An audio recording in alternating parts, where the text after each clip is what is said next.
ಕೆಂಪು ಪುಸ್ತಕ ದಿನಾಚರಣೆ ಅಂಗವಾಗಿ ಯುಎಸ್ ಸಾಮ್ರಾಜ್ಯಶಾಹಿ ಭಾರತದ ಜನತೆಯ ಶತ್ರು ಎಂಬ ಪುಸ್ತಕ ಬಿಡುಗಡೆ ಹಾಗೂ ಸಂವಾದ ಕಾರ್ಯಕ್ರಮ ವಿರಾಜಪೇಟೆ ಸಿಪಿಐಎಂ ಕಚೇರಿಯಲ್ಲಿ ನಡೆಯಿತು.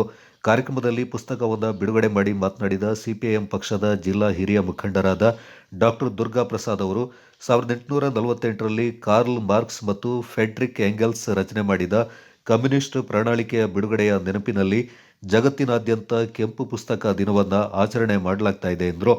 ಅಮೆರಿಕ ಸಾಮ್ರಾಜ್ಯಶಾಹಿಯು ಸಮಾಜವಾದಿ ರಾಷ್ಟ್ರಗಳ ಸಂಪತ್ತನ್ನು ಲೂಟಿ ಮಾಡಲು ನಿರಂತರ ಮಿಲಿಟರಿ ದಾಳಿಗಳು ಮತ್ತು ರಾಜಕೀಯ ಒತ್ತಡಗಳನ್ನು ಬಳಸ್ತಾ ಇದೆ ಎಂದು ಆರೋಪಿಸಿದವರು, ಭಾರತದ ಮೇಲೂ ನೇರ ಸೈನಿಕ ದಾಳಿಯ ಬದಲಿಗೆ ರೈತರು ಹಾಗೂ ಕಾರ್ಮಿಕರ ಪರವಾದ ಕಾನೂನುಗಳನ್ನು ಬದಲಾಯಿಸುವ ಮೂಲಕ ನೀತಿಗಳನ್ನು ತಮ್ಮ ಪರ ಮಾಡಿಕೊಳ್ಳುವ ಪ್ರಯತ್ನಗಳು ನಡೀತಾ ಇವೆ.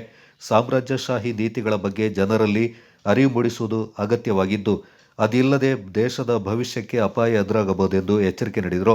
ಇದರ ವಿರುದ್ಧ ಸಂಘಟಿತ ಆಂದೋಲನಗಳು ನಡೆಯಬೇಕೆಂದು ಕರೆ ನೀಡಿದರು. ಕಮ್ಯುನಿಸ್ಟ್ ಪ್ರಣಾಳಿಕೆ ಬಿಡುಗಡೆಯ ದಿನವನ್ನು ಕೆಂಪು ಪುಸ್ತಕ ದಿನವಾಗಿ ಆಚರಿಸುವ ಪರಂಪರೆ ವಿಶ್ವದಾದ್ಯಂತ ಇದೆ ಎಂದು ಹೇಳಿದ ಅವರು, ಸಂಘಟನೆಗಳನ್ನು ಬಲಪಡಿಸಲು ಮತ್ತು ಗಟ್ಟಿಗೊಳಿಸಲು ಈ ಕೃತಿಯನ್ನು ಮತ್ತೆ ಮತ್ತೆ ಓದುವುದು ಅಗತ್ಯವಿದೆ. ಯಾವುದೇ ರಾಷ್ಟ್ರ ಸ್ವತಂತ್ರವಾದರೂ ಅದು ಆರ್ಥಿಕ, ರಾಜಕೀಯ ವ್ಯವಸ್ಥೆಯಿಂದ ತಮ್ಮ ಪ್ರಭಾವದಲ್ಲಿ ಇಡುವುದು ಸಾಮ್ರಾಜ್ಯಶಾಹಿ ಶಕ್ತಿಗಳ ಪ್ರಮುಖ ಅಜೆಂಡಾವಾಗಿದೆ ಎಂದರು.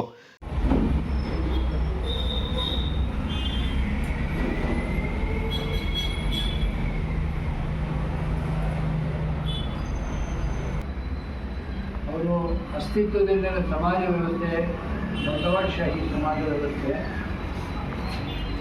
ಈ ವ್ಯವಸ್ಥೆಯನ್ನು ಕೊನೆಗೊಳಿಸಿ ಸಮಾಜವಾದಿ ಸಮಾಜ ವ್ಯವಸ್ಥೆಯನ್ನು ಸ್ಥಾಪಿಸಬೇಕು.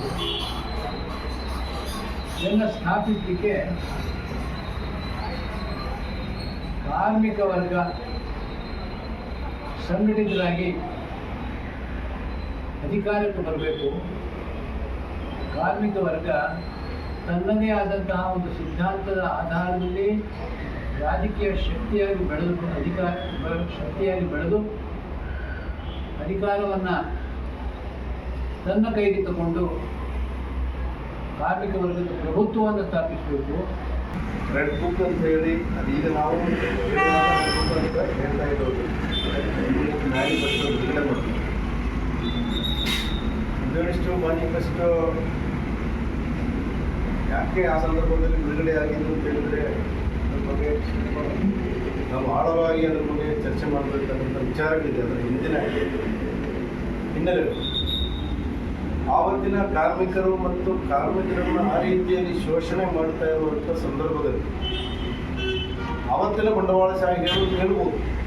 ಸಿಪಿಎಂ ಪಕ್ಷದ ಜಿಲ್ಲಾ ಸದಸ್ಯ ಎಸಿ ಸಾಬು, ಶಾಖಾ ಕಾರ್ಯದರ್ಶಿ ಶಾಜಿ ರಮೇಶ್, ಜನವಾದಿ ಮಹಿಳಾ ಸಂಘಟನೆಯ ಅಧ್ಯಕ್ಷೆ ಪದ್ಮಿನಿ ಶ್ರೀಧರ್, ದಲಿತ ಸಂಘರ್ಷ ಸಮಿತಿಯ ಜಿಲ್ಲಾ ವಿಭಾಗೀಯ ಸಂಚಾಲಕ ಸತೀಶ್, ದಲಿತ ಸಂಘರ್ಷ ಸಮಿತಿಯ ವಿರಾಜಪೇಟೆ ತಾಲೂಕು ಸಂಚಾಲಕ ಎಚ್ಎಸ್ ಕುಮಾರ್, ಕಟ್ಟಡ ಕಾರ್ಮಿಕ ಸಂಘದ ಕೆಕೆ ಹರಿದಾಸ್, ಕಾಸಿಂ, ಡಿವೈಎಫ್ಐ ಸಂಘಟನೆಯ ಜಿಲ್ಲಾ ಮುಖಂಡ ಸಾದಿಕ್ ಮತ್ತಿತರರು ಈ ಸಂದರ್ಭ ಪಾಲ್ಗೊಂಡಿದ್ದರು.